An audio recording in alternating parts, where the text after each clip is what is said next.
If you guys don't mind, I'm actually going to share my screen so I can show you a presentation and I guide you through the basics, let's say. Can you guys see yourselves right now? Yes. You Yes? guys too. Very good. Thanks, Will.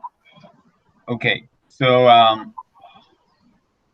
Rush Soccer. Can you see my screen? Yep. All good? Yep. Perfect.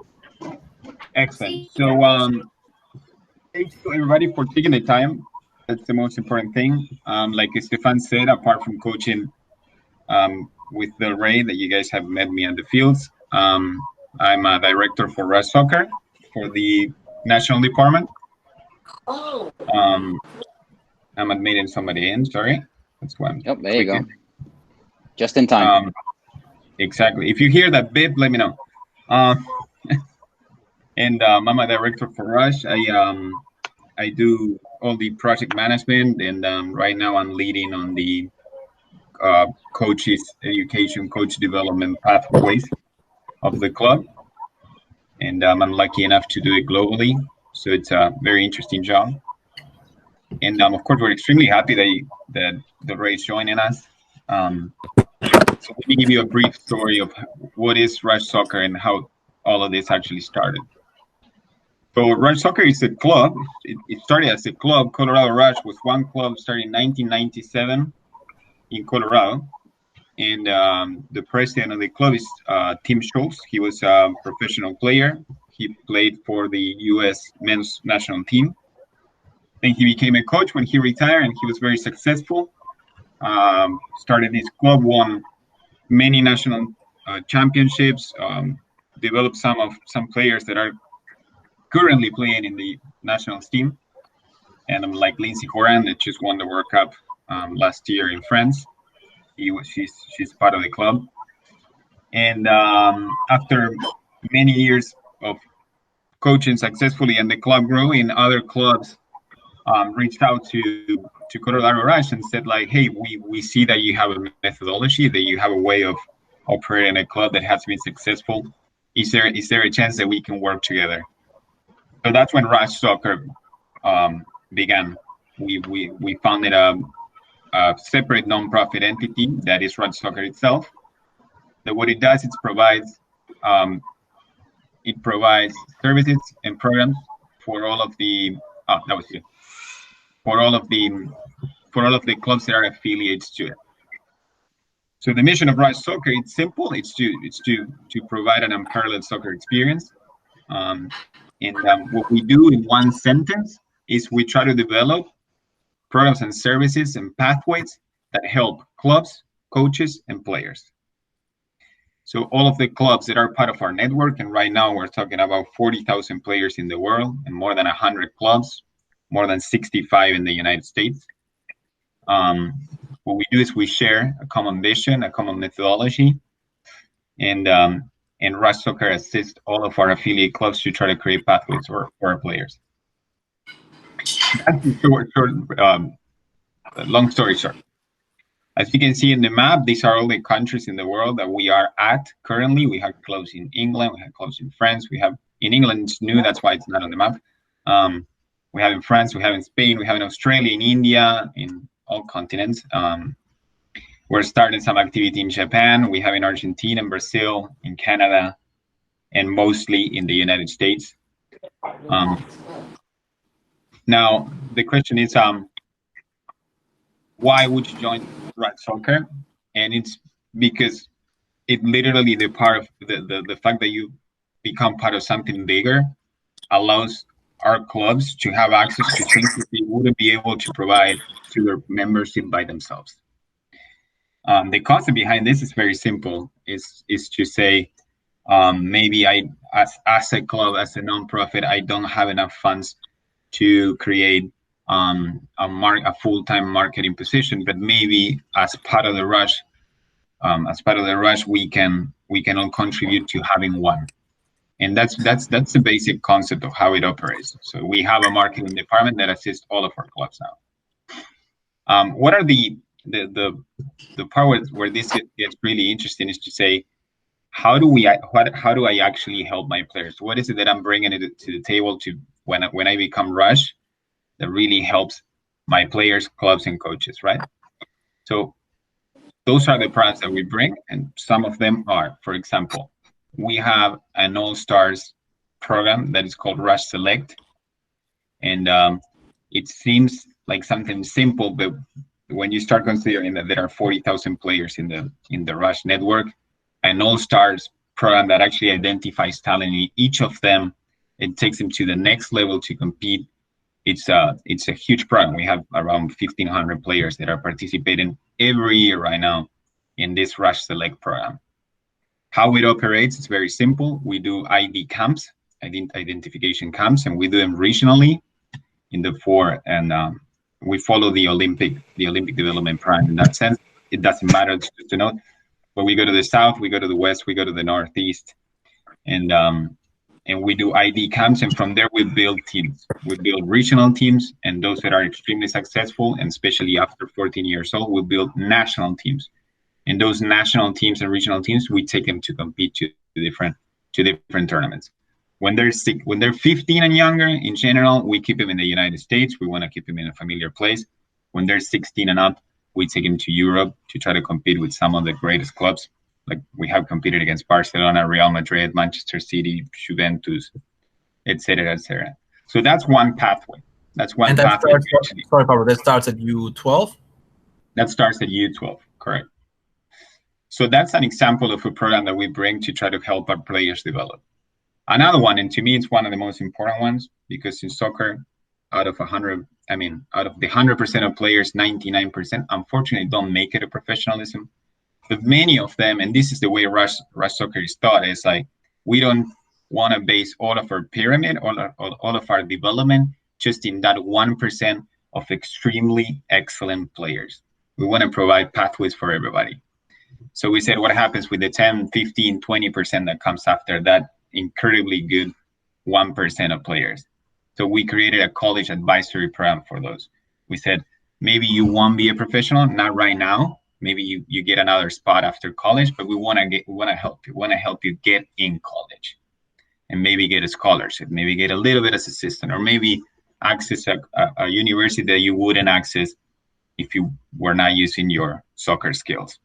That gives the players the opportunity to not only study, but also continue to develop their careers as soccer players and have one more shot towards their dream of being professional players. Those are two examples. We also do humanitarian things, and here we have a program that is called REACH. REACH stands for Rush Equipment Assistant Children. So what happens is that we notice that everybody knows we are lucky enough in the United States to have an abundance of resources, and it's not the same in many other countries in which Rush Soccer operates as well. So for instance, we have a lot of clubs in Africa, and a lot of our equipment that we are actually disregarding after a couple of years when we change uniforms or similar things, those could be useful for them. So what we're trying to do is connect the dots, build bridges between us. And we have this program. What it does, it collects equipment, and then we, as Rush Soccer, the national entity, we're in charge of distributing it to other Rush clubs in the world that are in need of these materials, right? So these are just a couple of examples. There are many programs. I'm going to tell you a couple more in a minute, but I'll just present another things about the development of players, so you get a better grasp of how this impacts your kids. Rush is this is our we call it a developmental pyramid. So the way Rush understands development is to say the largest base of players maximizes the opportunity of finding talent. But again, it's not like this club is only thought about like we want to find the next Messi, or we don't really care. We try to stand in a different place. But of course, we want to develop our players to their maximum potential. So we got to have steps in this pyramid that are ready to support their development. A lot of times it happens, and Nick and Stefan, they can tell you about this probably more than I can. It's a local club that has limited resources. Our Rush has limited resources too, but a local club, they can have limited resources, sometimes finds an amazingly good player or a player that is seeking for something, and unfortunately the club doesn't have the capacity to provide it, and ends up losing that player. Through Rush, we want to say, like, we're gonna give you resources so that he can stay within our system. We can continue to develop this player based on our values and our vision. So we build it on 11 core values. Rush Soccer has 11 core values. That is what you see at the very bottom. And from there, we start building steps. We say development. The player that is ready to play one step up, we take it a competitive. Most of your kids right now, they're in competitive. If they're good enough, we take them to select. If they excel at select, we give them another step that is national select. If they're so good that we think like, hey, these guys should have a chance at an even higher level, we try to take it to development academy. Right now, the development academy has been disintegrated, but this is going to be replaced for another league functioning and having the same purpose. And what happens, like there's 17, 18, they've been playing development academy. What do we do now?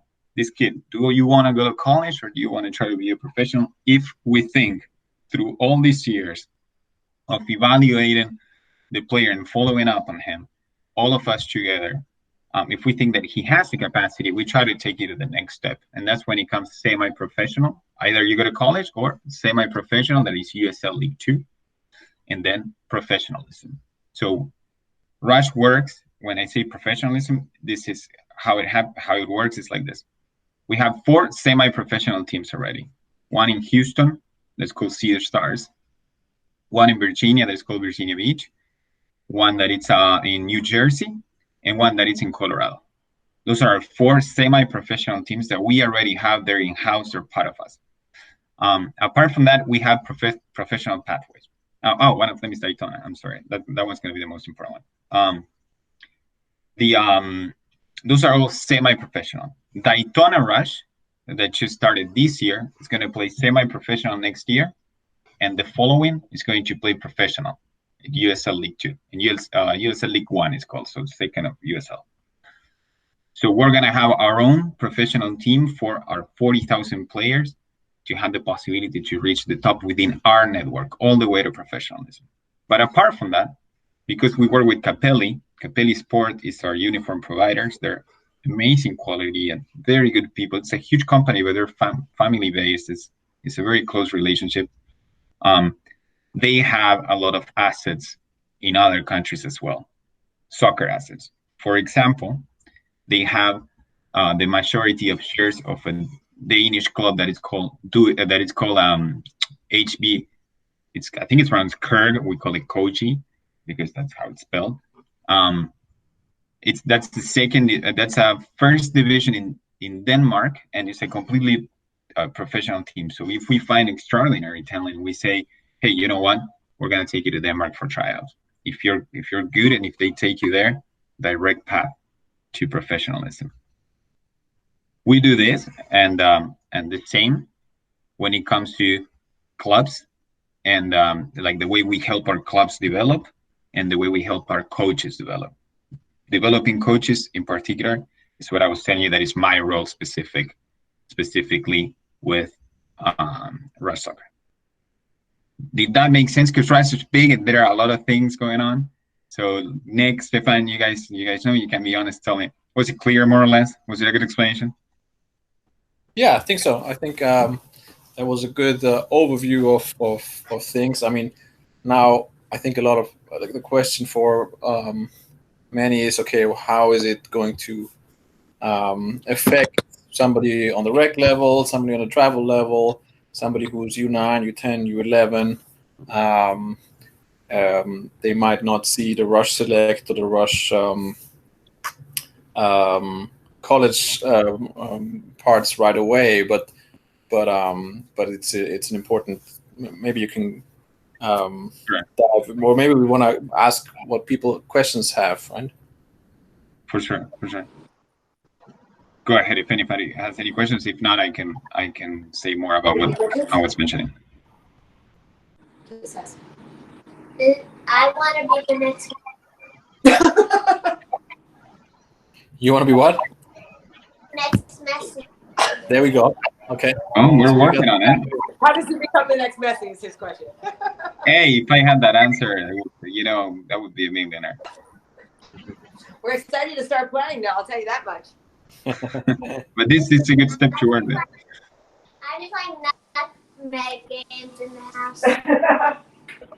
I mean, I have a quick question. How long do you see it take until the shift is complete? I guess you can say until it was AC Delray Rush Soccer, Delray Rush, until Delray Rush becomes or gets to the standards of what Rush Soccer is. I guess you could say. Like, how long do you see until the transition of the full transition completes? I guess.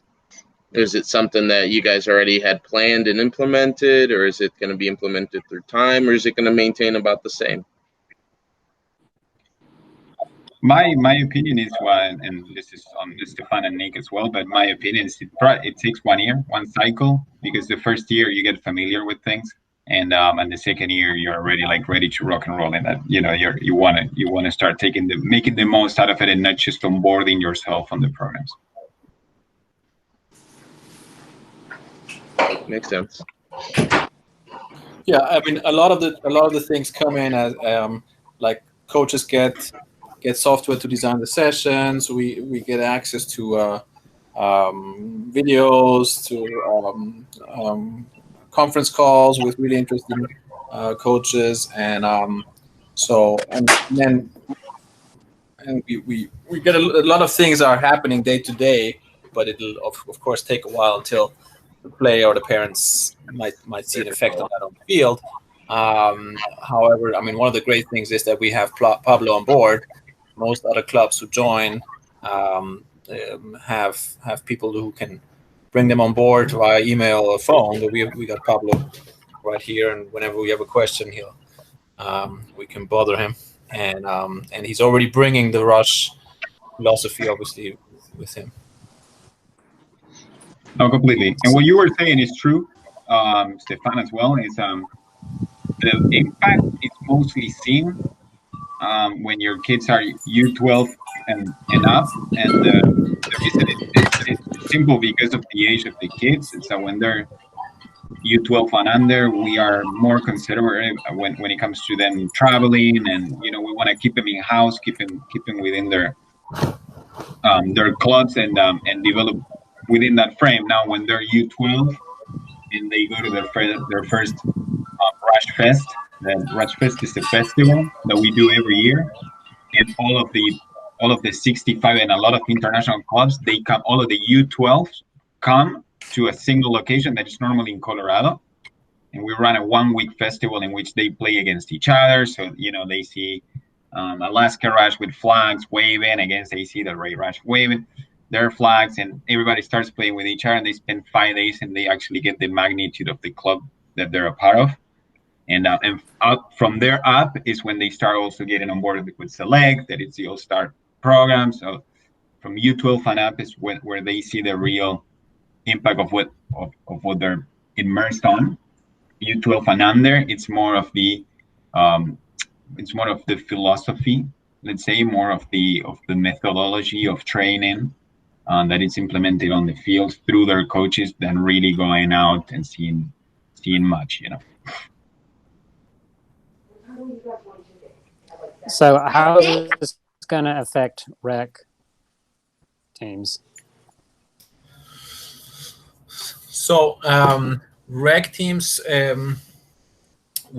so basically Rush has certain programs for rec, and which we won't dive into it in our first year fully, just because it involves uniform changes as well, which we decided not to do right now. However, they have cool curriculums like session plans for every age, and we can share those session plans and the experience that Rush has with rec and with the younger age groups with the rec coaches. So my plan on that is that especially guys who are into it and who, like you or a lot of, there's maybe 10, 15 rec coaches who who ask for input and want to get more feedback and so on, you will definitely have access to more structured feedback and resources than before. Yes, if I can add something, then is so because this really comes to my department, the rec is mostly going to be affected through their coaches, right? So the way my department, we actually focused on coach development and coaching education is by having a lot of empathy, and empathy is a core value in Rush Soccer. That is to understand that most rec coaches are volunteers, they're busy people, so you got to make it simple for them. You got to make it simple and friendly. Like they got to be able to access good content that is going to help them on their everyday coaching basis, and then they're going to understand it, and it's not going to be tedious. So what we do is try to facilitate a lot of information for them through like very friendly channels, podcasts, webinars, blogs, sessions that are already built, and we try to guide them a little bit on how to structure it. Whatever you can do for them to have a better impact on their coaching sessions is how it would impact at first, at least, rec coaches.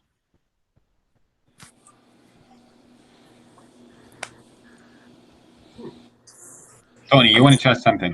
Hold on, I'm reading it. Yes. So yeah, I had to figure out how to unmute myself there.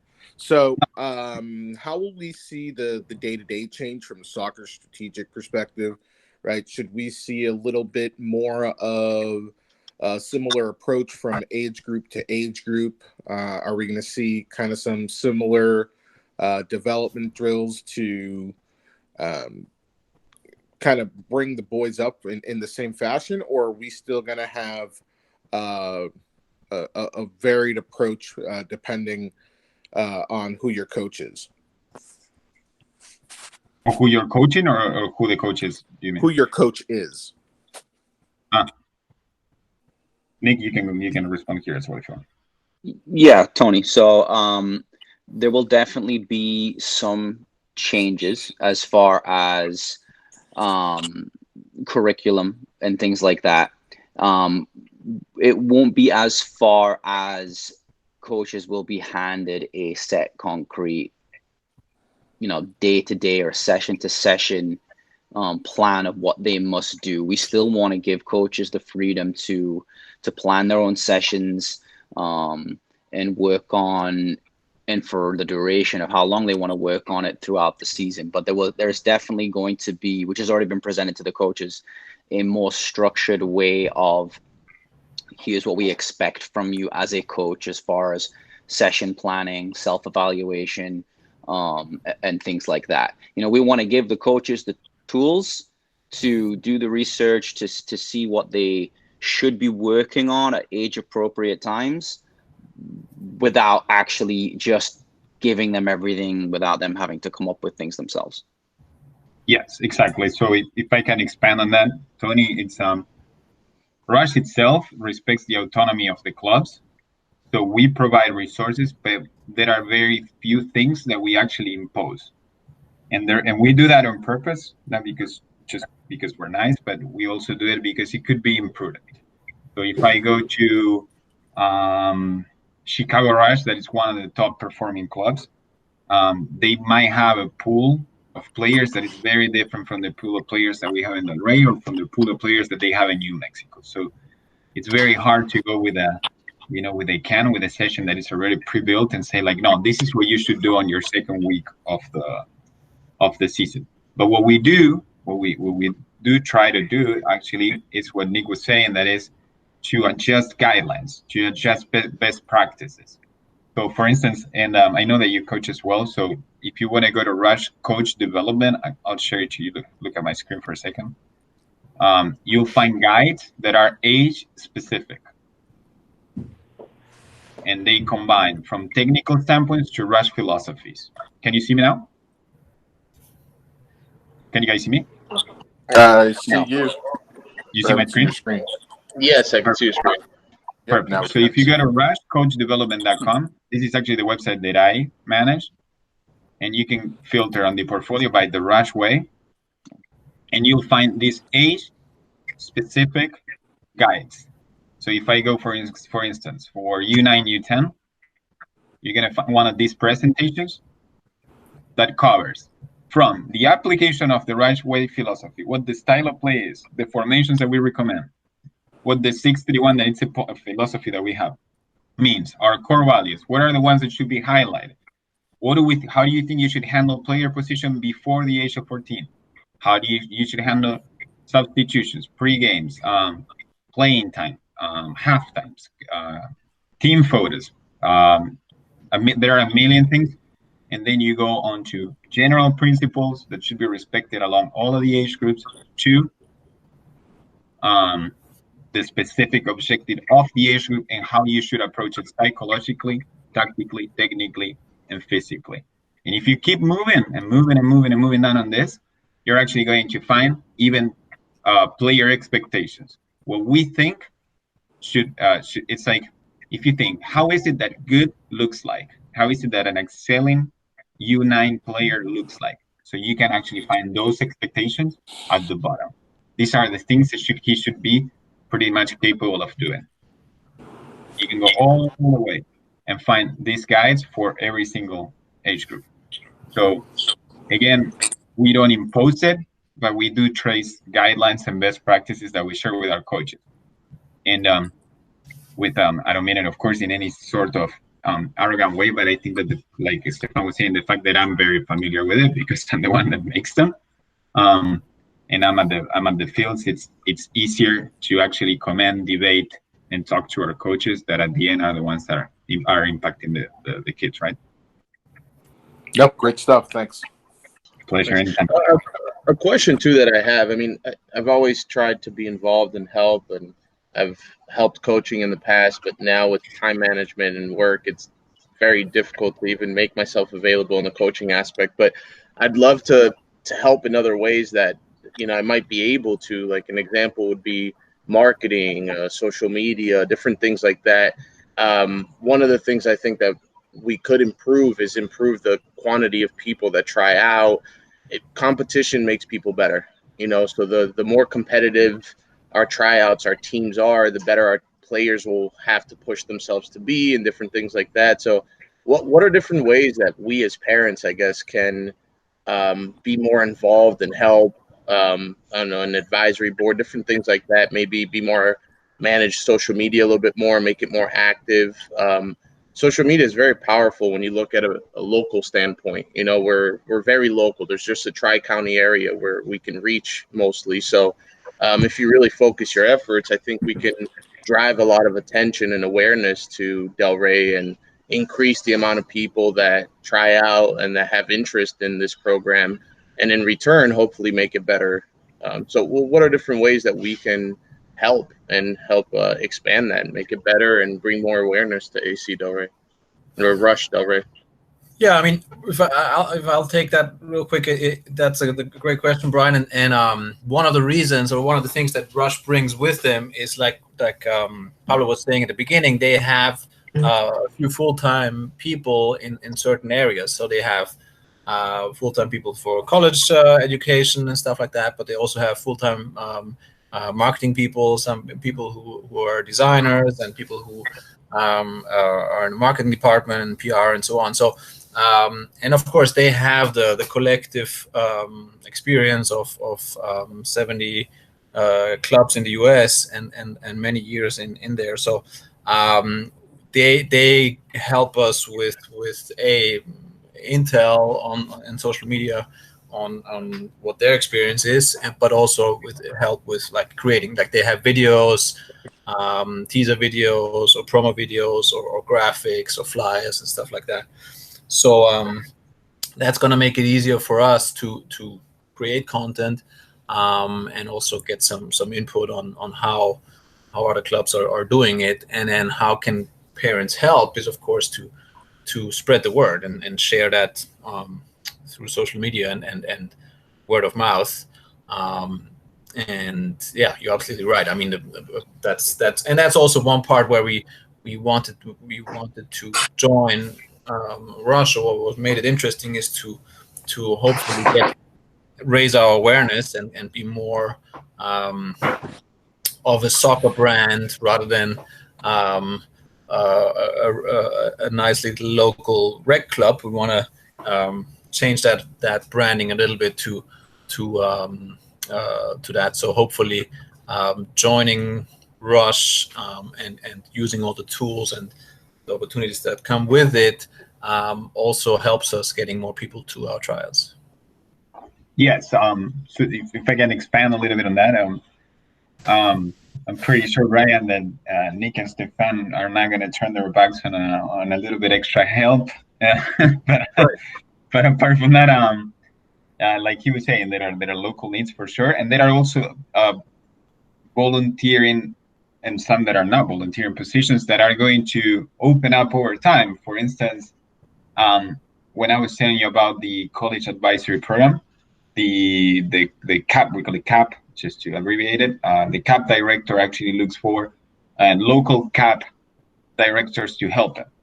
So somebody that becomes a representative for your club and wants to just learn about CAP and help them implement and favor more kids within your local environment.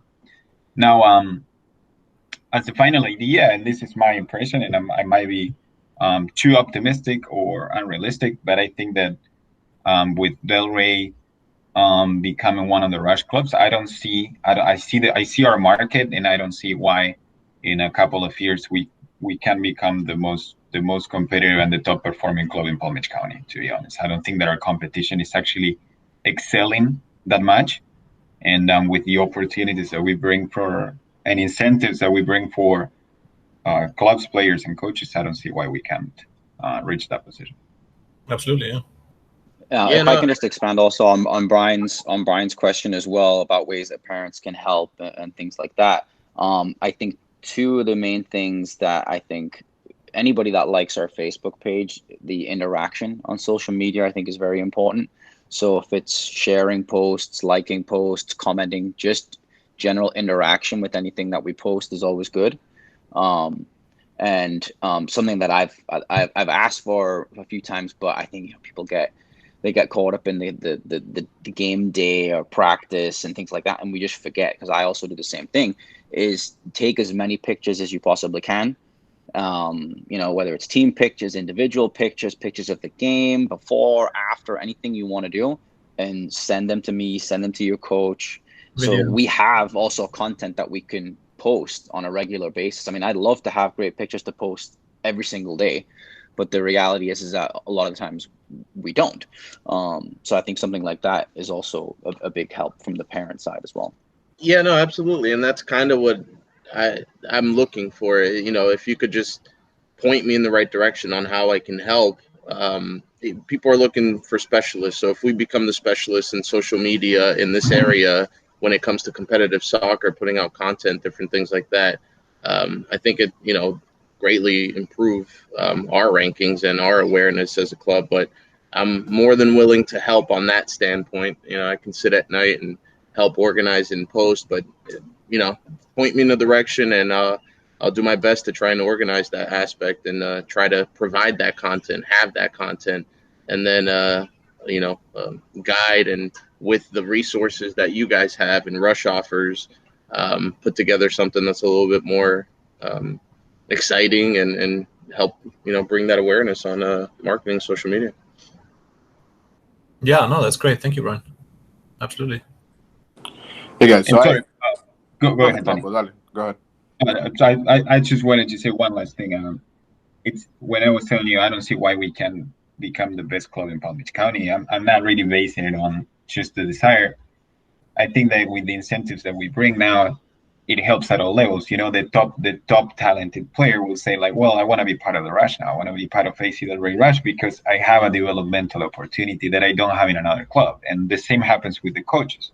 Top talented coaches are not going to say, oh, you know what, for $100 more than the neighboring club is paying me, I'm going to go there. Why? Because I can develop a career within the Rush. And the same happens for clubs. And I think all of that, if we spread the word and we manage it correctly, I think it's going to take us high. Absolutely, yeah. Opportunity right now. It's exciting, and taking advantage of that excitement, and then posting as much as we can. I don't know, going out, doing 10-second videos of a training, of a practice, of a game, or anything like that would help a lot. But I agree. There's a lot of clubs. There's a lot of talent in Florida, period, in sports. There is. I think we can definitely take advantage of that. There is, and with tryouts coming out, I mean, the more the word is spread right now, it's going to be extremely beneficial for us. This is a great moment to try to attract players and coaches. Tony, I'm sorry, go ahead. Yeah, so I sent an email out to Luca's team to get some questions, and I'd go in through the email. So here's a couple questions that the parents sent. Would have been nice if they joined, but I'll take what I can get. No problem.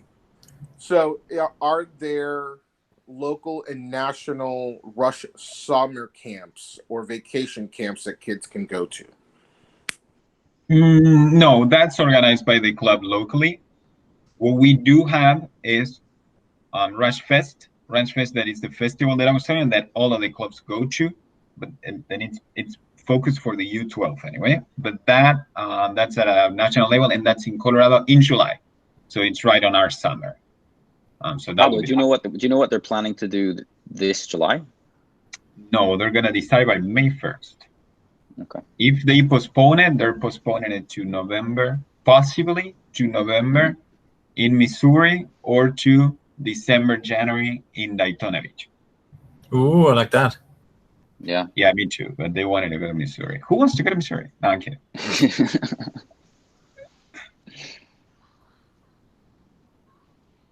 Go again, Tony. Okay.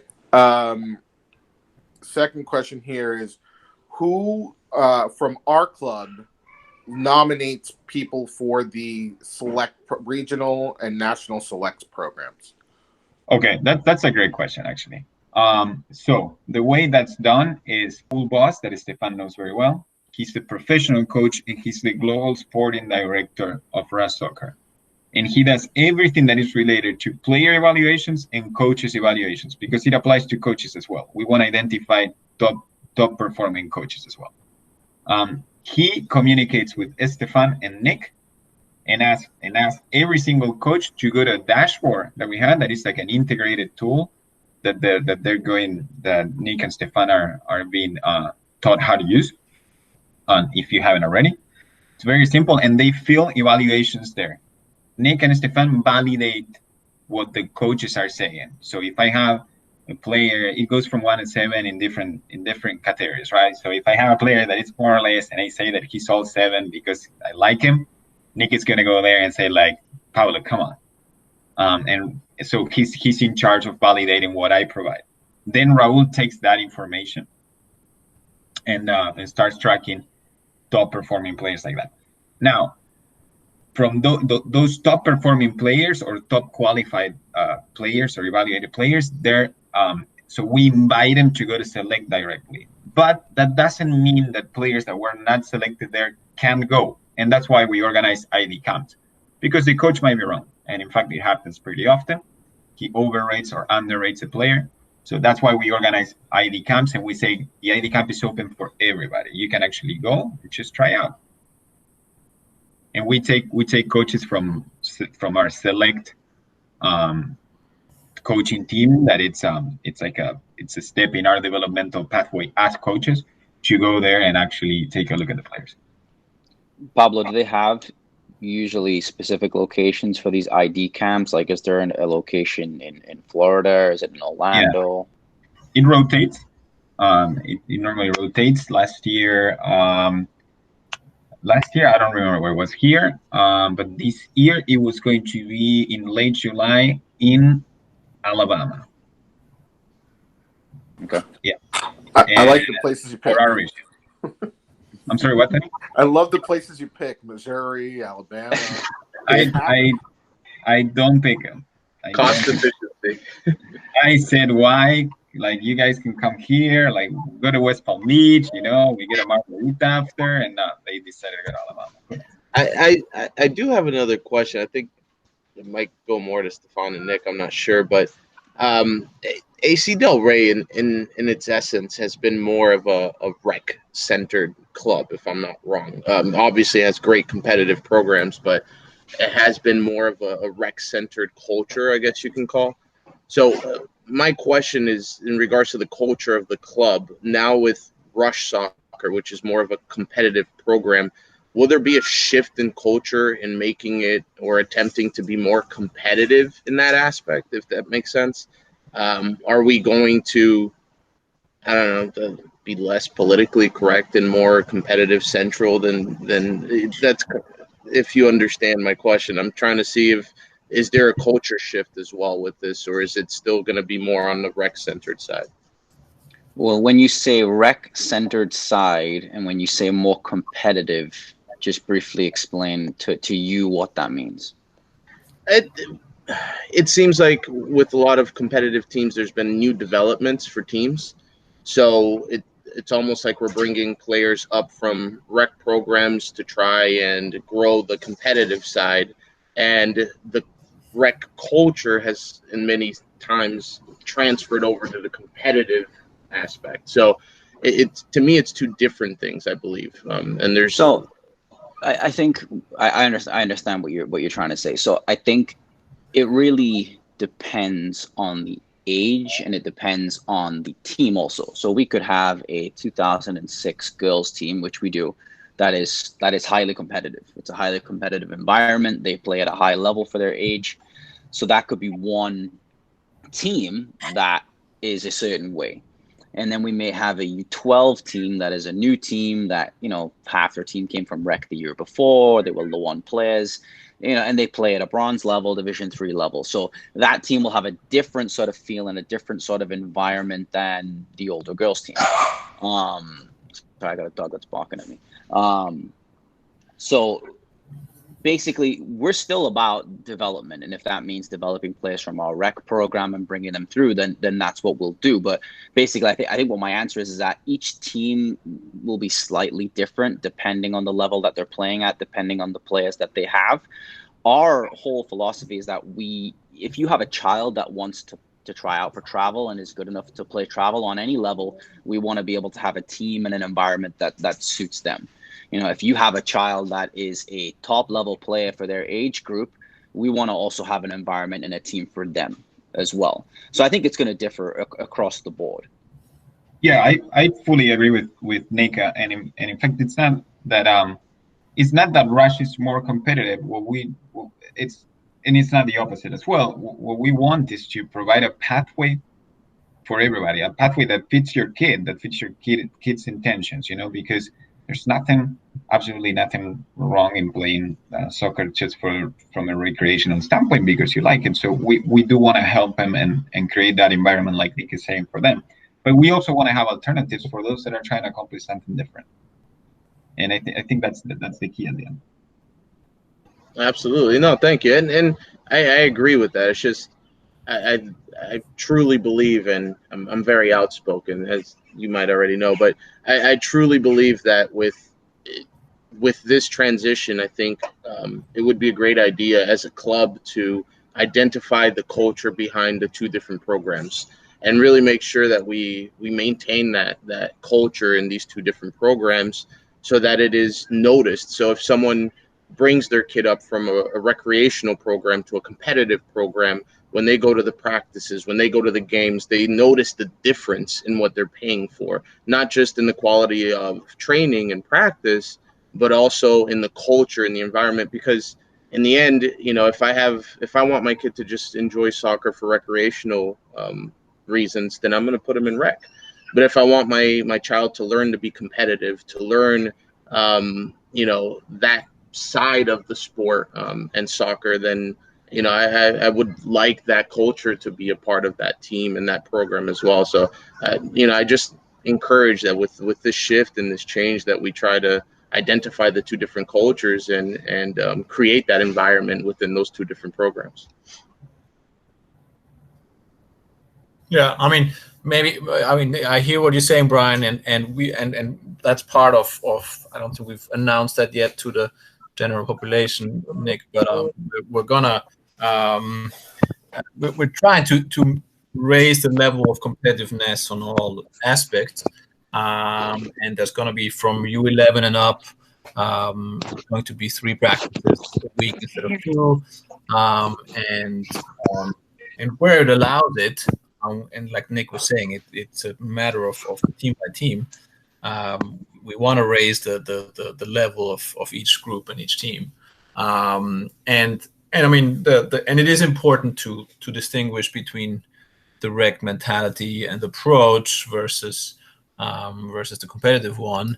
And partly, of course, it's important because most of our players come from our rec program, right? So they're used to that rec mentality and rec, like, I don't know, commitment is different on the competitive side and so on. So that has to be a transition process, right? So you're not going to have half a team come in from rec and suddenly they all switch from one day to the other. But yeah, no, I hear what you're saying.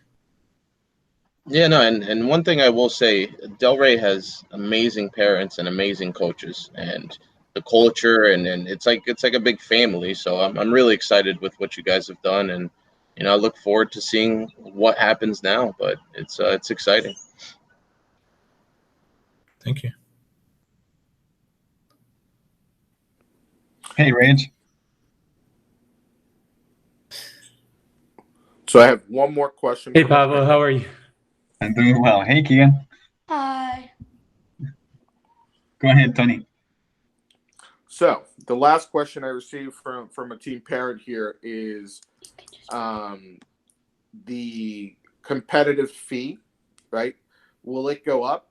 And would you guys consider upping it a considerable amount so that we have more resources, aka better coaches and equipment? Wow, people throwing money away right now. Interesting. So I'll take that one, Tony. So we actually had something in sort of transition in the works as far as the shift that Stefan was talking about from U11 or U12. We hadn't fully decided at that point of the shift to 3 practices per week, which is pretty much on par with what most clubs will be doing at those age groups. So there would be a slight price shift for those teams that are practicing 3 times a week, because obviously we're paying coaches now for 3 practices per week rather than 2. So mainly it's to cover the extra coaching fee that would be incurred from extra practices. I'm not sure what they would mean by equipment. Are they talking about field equipment? Are they talking about coaches' equipment like cones and balls and flags and things like that? I don't know if they So they weren't specific, or not. Nick, but I could probably say these are comments I heard along the way. Right, our own tent, bags, things of that nature. Now, again, they weren't specific, but something that we struggled with this year, I know, is videotaping our games at a level where it was high enough and good enough, right? Yep. Without disturbing one of the parents. Hey, can you film this game? So just stuff like that, I imagine. Okay, so basically any equipment that is player use, for example, practice jerseys, extra training shirt, jacket, pants, bags, things like that.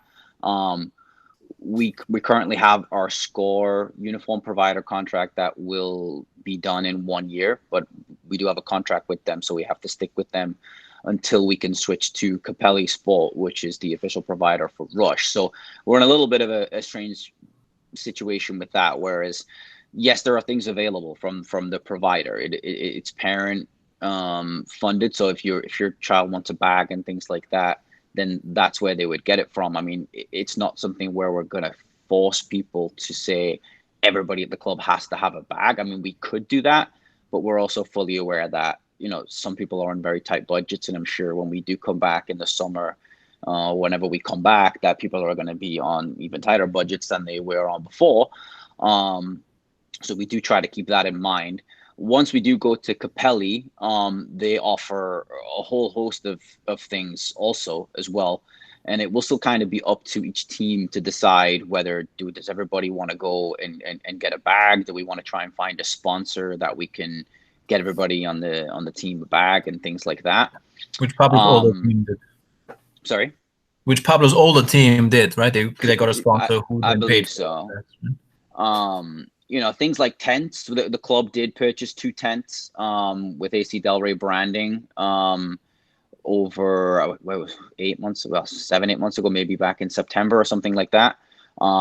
We didn't want to go ahead and order 10 just in case there were issues with the hardware, with the print, that we weren't then running around trying to get refunds and things like that, which of course, Stefan, what happened 4 weeks into having a new tent, which was the heaviest duty tent possible. One of the hard pieces of hardware broke, so we had to deal with that. So I'm glad we didn't order 10 of them.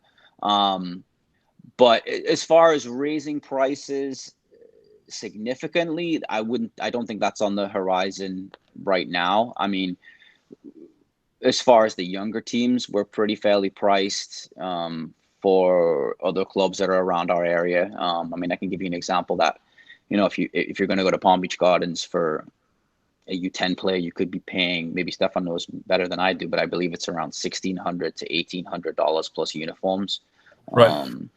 You know, I think Team Boca is the only club local to us that is competitive with us as far as their registration costs. And I know they're able to do that because they have hundreds of thousands of dollars worth of sponsorships, which they do a great job at. It's also something that we want to try and use the Rush leverage as well to improve our ability to attract sponsorships. So I think it's definitely, so we're always trying to improve everything as much as we can. I think there are some things that we can do so much on as far as equipment and things like that. I mean, things like flags that the kids are always throwing them, they're breaking them and things like that. So we tend not to spend a lot of money on flags. You know, we have a lot of goals out of the field that most of them are still pretty new. We do try and update them as much as we can. You know, coaches, if they ever need equipment, you know, all they do is they come and ask me, and we provide them with whatever they need. You know, there are things extra that some coaches like rebounding nets, soccer tennis nets, and things like that we don't usually get. I mean, it'll be a case by case basis. But we're always open to any suggestions as far as what people believe would be good for the club, or if you think that something would be beneficial, you know, we'll always look into it. And then lastly, the main one that you mentioned right there is actually something that we're working on this summer. So the club is going to invest in one right now. It is it's called, I don't know how to pronounce it. They're called Veo video camera, which a lot of people in Europe are using, and some clubs in the US are using. So basically, it is a self-videoing camera. So basically what that means is that you set it up on the tripod and you activate the recording via your phone, via an app, and it actually records the game without having to have anybody sit and watch the camera. So basically what it does is it records the entire field, and then through the technology in the camera, it actually tracks the ball, so that once all the games are done for the day, you take the camera home, you upload the footage to our own, it'll be like our own club database, and then you categorize the video. So whether it'll be, you know, Luca's 2009 boys, once you're done videoing, you go home and you upload it to the database, and the coach is able to go on, share the video with players. It actually creates highlights as well. And you can actually then go into the video itself, and you can look at areas of the field where the ball wasn't there at the time. So for example, obviously following the ball as a video camera is great when you're working on your possession or finishing or crossing and things like that, because it's tracking the ball automatically. But what if you want to look at your defensive shape while your right midfielder has the ball? You can actually pan the camera across, and you can look at where your defenders are, how they're lined up, what the shape is, and things like that. So that's something that we'll be looking at getting in for the beginning of next season. Yeah. So I just wanted to add that as we transition to Capelli is really nice, not because I work with. I don't really work with them. I work for Rush. We have a partnership, but the quality is really really nice, and when superior to Adidas and Nike actually, and when you get on board, they actually let me show you something. When you get on board, they actually build. I don't want to call it a fan shop. Let's call it a fan shop just for now. So basically, they build an online store. That's what I was trying to say. They build an online store for you.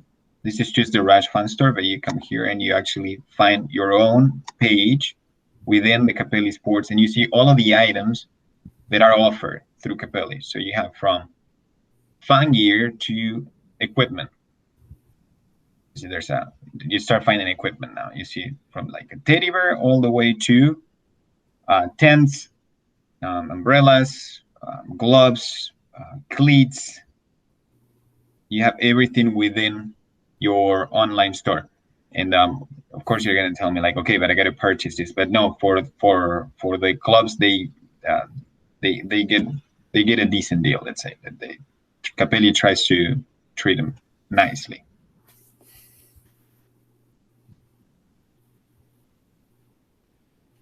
So yes, Tony, just saying. I think we're gonna have equipment, and it's gonna be top quality. Great, thank you. A quick question too, more I guess about the coronavirus, everything going on. How do you guys see, or when do you guys see things going? I mean, that might be a tough question to answer right now, but when do you guys see things going back to normal? Do you think?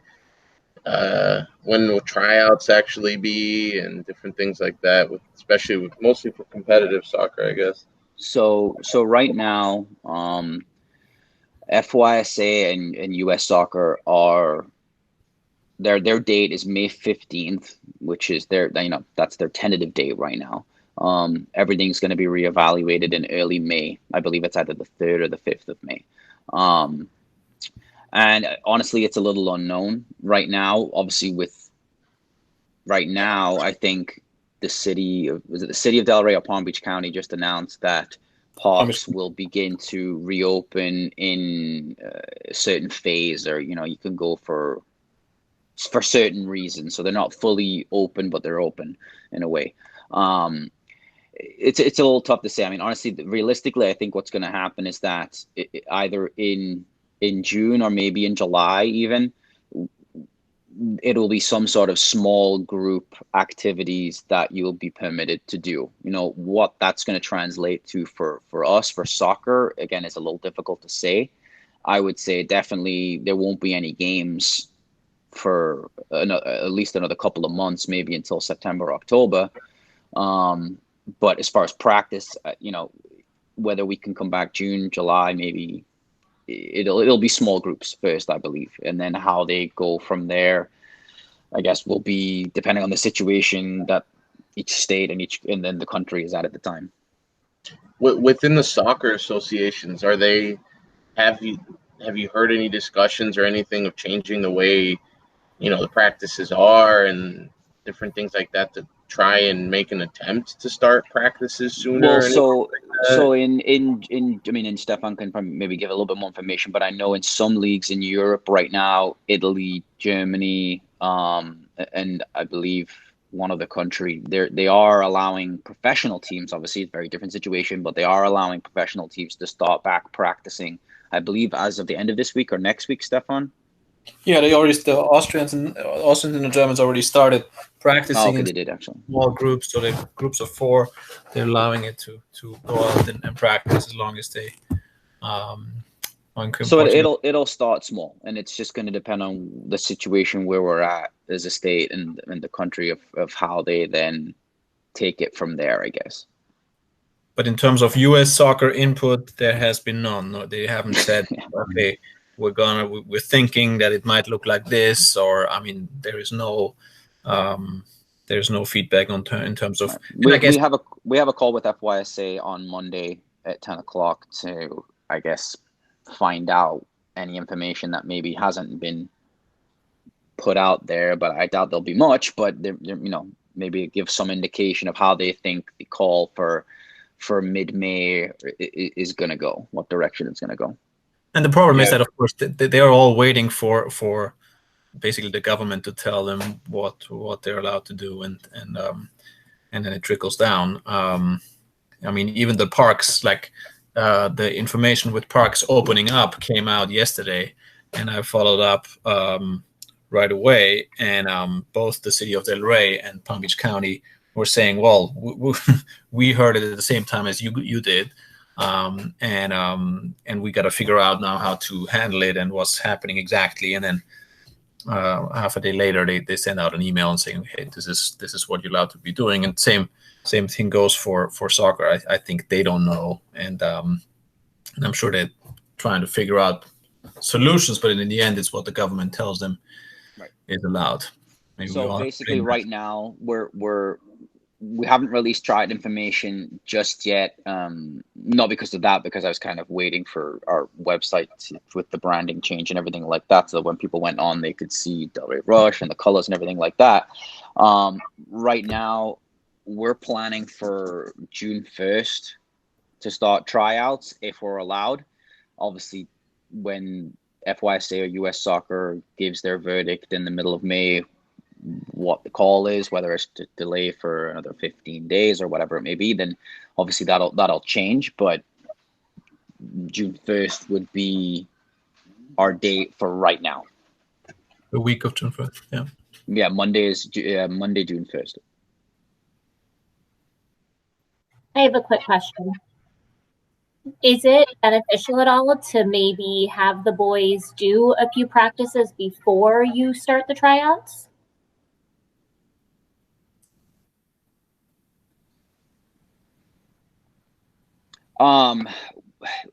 We would kind of be in a position where we would have to take what we can get, I think, unfortunately. I mean, basically, tryouts in Florida are always a little bit chaotic in general, because tryout dates are set usually by state cup competition, that once a certain round of state cup has been played, you are then allowed to host tryouts, which with Florida weather and things like rain, that's always a little, number one, confusing, because games could get delayed, and if they don't get played, then you can't do tryouts and things like that. But I think in this situation, it's going to be even worse, because as soon as it's announced that people can host tryouts, everybody's going to be scrambling to do tryouts as soon as they can.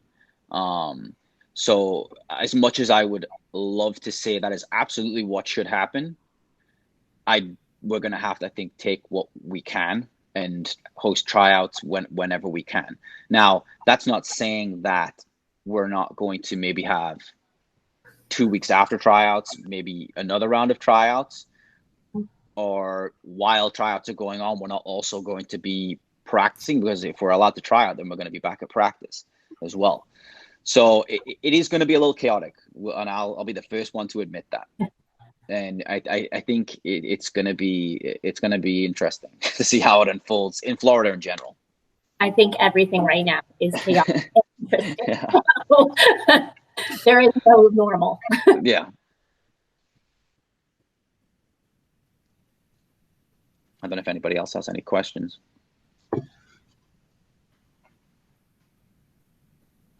Okay. Great. So, Pablo, thank you so much. That was great. Yeah, we'll keep you updated in terms of trial information. Right now, the plan is the week of June 1st. And if anybody has more Rush questions, then obviously we'll be happy to answer them. I hope that was informative. I'm glad that you guys joined. Spread the word. You're now the official club ambassadors to tell everybody else all the good stuff that we're doing. Yeah, great stuff. And hopefully we'll see you guys soon on the field. Thanks, everyone. Hopefully. Thank you guys, everybody, for attending. See you soon. And if you have any questions, of course, you can contact me as well. Cool. Thank you. All right. Thank you. Have a good night, everyone.